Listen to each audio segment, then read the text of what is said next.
awesome! I'm Ava J and this is Bookish Pixie. So today I want to talk about some writer terms that often cause confusion, namely CPs versus betas. Before I get into an explanation, I want to say that there aren't any hard and fast definitions for either of these, but this is how I define them. So first, CPs. What are they? In the writerly world, CP stands for critique partner. Critique partners are other writers that you trade your work with over a long period of time. So usually this means this is someone that you trade all of your projects with, or if not all, at least many of them. This is someone you can send revisions to, and someone who can go over your query letter and synopsis, and someone who you can go to when you're freaking out, and oftentimes they become really good friends. Your critique partner will read your work and give feedback, and you'll read their work and give feedback too. How often you trade, or which projects you trade, or how long you hold on to each other's work completely depends on you and your critique partner. I personally have a lot of critique partners who I kind of split up and then use depending on what I need for that particular manuscript, and I also have a core group of critique partners that I send almost everything to. They are the very first people who see my work, and they often read multiple drafts if they're available to. They give tough love feedback, and they help me figure out how to make my manuscripts better, and they fan over my characters and talk me down from an anxiety spiral when I need it. They're also often people I go to with publishing news that I can't tell anyone else. Your critique partners are people that you come to trust and develop a relationship with over time. They're also often people who give really in-depth feedback. They'll have line edits and comments throughout a manuscript,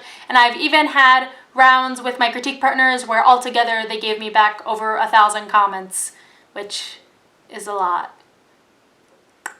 Yeah. Then there are betas. Now, how you use betas is kind of dependent on you. Generally speaking, beta readers are readers who read for overall feedback. They're not going to give the specific in-depth line feedback that your critique partners do. Generally, they read for an overarching problem that you point out to them, or just for overall feedback in general. Some people like to use beta readers at the beginning of the process, or during the process, or at the end. Again, it depends on you. But beta readers also often tend to be one-off type relationships, or they don't necessarily read everything you write, just a few manuscripts here and there that they can specifically help you with. I personally use beta readers in the final round between finishing my revisions and sending my manuscript off to my agent. I also tend to look for really specific beta readers, because personally I like to use beta readers to help me when I've written a manuscript with diverse elements that I want to make sure I represented respectfully. So depending on what my manuscript needs, I'll do a beta reader call on Twitter asking for writers or particular communities who wouldn't mind doing a beta read. I'll then talk to each beta reader one-on-one to see what I can do to reciprocate. But oftentimes it's trading manuscripts and providing similar overall feedback. Beta readers and critique partners are both really vital to the revision process, because the truth is you need outside feedback to get an objective view of your work so that you can make it better. So that's all I got for today. If you liked what you saw, don't forget to subscribe and comment, and I'll see you guys next week.